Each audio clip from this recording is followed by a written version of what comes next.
അസ്സലാമു അലൈക്കും വറഹ്മത്തുള്ളാഹി വബറകാതുഹു. അൽഹംദുലില്ലാഹി വഹദ വസ്സലാത്തു വസ്സലാമു അലാ മൻ ലാ നബിയ്യ ബഅദ. പ്രിയമുള്ള സഹോദരന്മാരെ, മനുഷ്യരുടെ മേലുള്ള ഒന്നാമത്തെ ബാധ്യത തന്നെ സൃഷ്ടിച്ച രക്ഷിതാവിനെ കൃത്യമായി മനസ്സിലാക്കുക എന്നുള്ളതാണ്.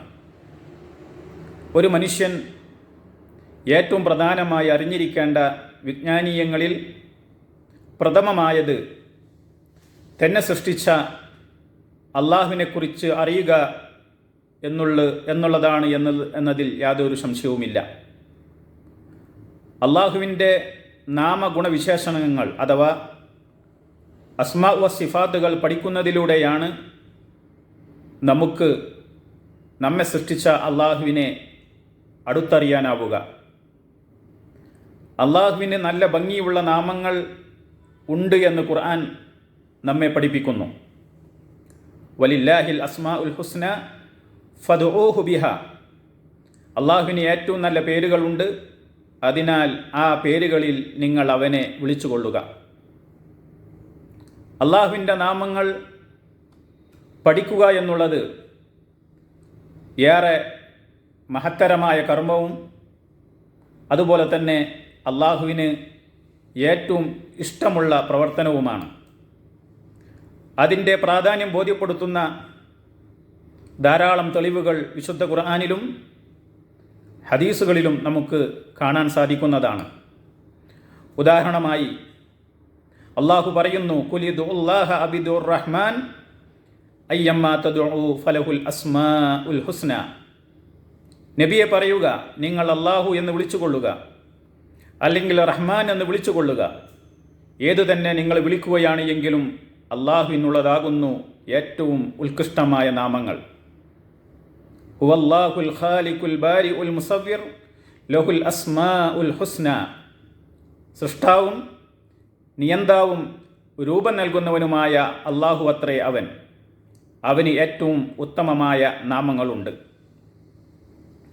വിശുദ്ധ ഖുർആനിൽ ഒട്ടനവധി സ്ഥലത്ത് അള്ളാഹുവിൻ്റെ നാമങ്ങളും വിശേഷണങ്ങളെയും കുറിച്ച് പരാമർശിച്ചിട്ടുണ്ട്. വിശുദ്ധ ഖുർആനിലെ ഏറ്റവും മഹത്തായ സൂറത്തായ സൂറത്തുൽ ഫാത്തിഹ വിശുദ്ധ ഖുർആനിൻ്റെ 1/3 എന്ന് വിശേഷിപ്പിക്കപ്പെട്ട സൂറത്ത് ഇഖ്ലാസ്, വിശുദ്ധ ഖുർആനിലെ ഏറ്റവും മഹത്തായ ആയത്ത് എന്ന് നാം മനസ്സിലാക്കിയ ആയത്തുൽ കുർസി എന്നിവയെല്ലാം അള്ളാഹുവിനെക്കുറിച്ചാണ് പരാമർശിക്കുന്നത്. തൗഹീദിൻ്റെ 3 ഇനങ്ങളിൽ മൂന്നാമത്തേതാണ് തൗഹീദ് അസ്മാ വ സിഫാത്ത്. ഖുർആനിലും സ്ഥിരപ്പെട്ട ഹദീസുകളിലും വന്നിട്ടുള്ള അള്ളാഹുവിൻ്റെ നാമങ്ങളിലും വിശേഷണങ്ങളിലുമുള്ള വിശ്വാസവും അവ അള്ളാഹു അല്ലാത്തവർക്ക് വകവച്ച് കൊടുക്കാതിരിക്കലുമാണ് ഇതുകൊണ്ട് ഉദ്ദേശിക്കുന്നത്. ഏതൊരു മനുഷ്യൻ്റെയും മേൽ നിർബന്ധമായിട്ടുള്ള കാര്യമാണ് അവൻ്റെ റബ്ബിനെക്കുറിച്ച് അറിയുക എന്നുള്ളത്.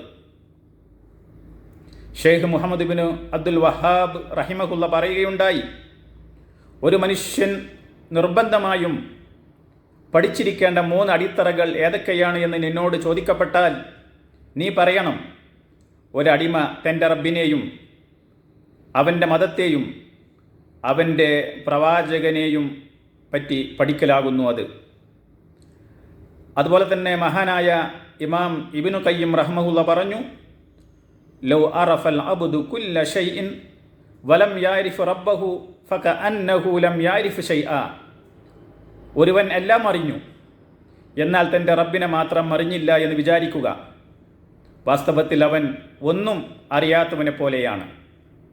സഹോദരന്മാരെ, അതിനാൽ അള്ളാഹുവിനെ സംബന്ധിച്ച് പൂർണ്ണമായി മനസ്സിലാക്കുവാനും അവനെ യഥോചിതം ആരാധിക്കുവാനും നമുക്ക് സഹായമേകുന്ന കാര്യമാണ് അള്ളാഹുവിൻ്റെ അസ്മാ വ സിഫാത്തുകൾ പഠിക്കുക എന്നുള്ളത്. ഷെയ്ഖുൽ ഇസ്ലാം ഇബ്നു തൈമിയ റഹ്മത്തുള്ളാഹി പറഞ്ഞതുപോലെ അദ്ദേഹം പറഞ്ഞു, വിശുദ്ധ ഖുർആനിൽ അള്ളാഹുവിൻ്റെ നാമങ്ങളെയും വിശേഷണങ്ങളെയും പ്രവർത്തികളെയും കുറിച്ചുള്ള പരാമർശം സ്വർഗത്തിൽ തിന്നുകയും കുടിക്കുകയും ഇണകളോടൊത്ത് ജീവിക്കുകയും ചെയ്യുന്നതിനെക്കുറിച്ച് പറയുന്നതിനേക്കാൾ കൂടുതൽ പരാമർശിച്ചിട്ടുണ്ട്. അള്ളാഹുവിൻ്റെ നാമങ്ങളെയും വിശേഷണങ്ങളെയും ഉൾക്കൊണ്ട ആയത്തുകൾ അന്ത്യനാളിനെക്കുറിച്ച് പരാമർശിച്ച ആയത്തുകളേക്കാൾ കൂടുതലാണ്. അതിനാൽ വിശുദ്ധ ഖുർആനിലൂടെയും സ്വഹിയായ ഹദീസുകളിലൂടെയും പരാമർശിക്കപ്പെട്ട അള്ളാഹുവിൻ്റെ അസ്മാ വ സിഫാത്തുകൾ പഠിക്കൽ നമ്മുടെ ബാധ്യതയാണ്. അള്ളാഹു അത്തരത്തിൽ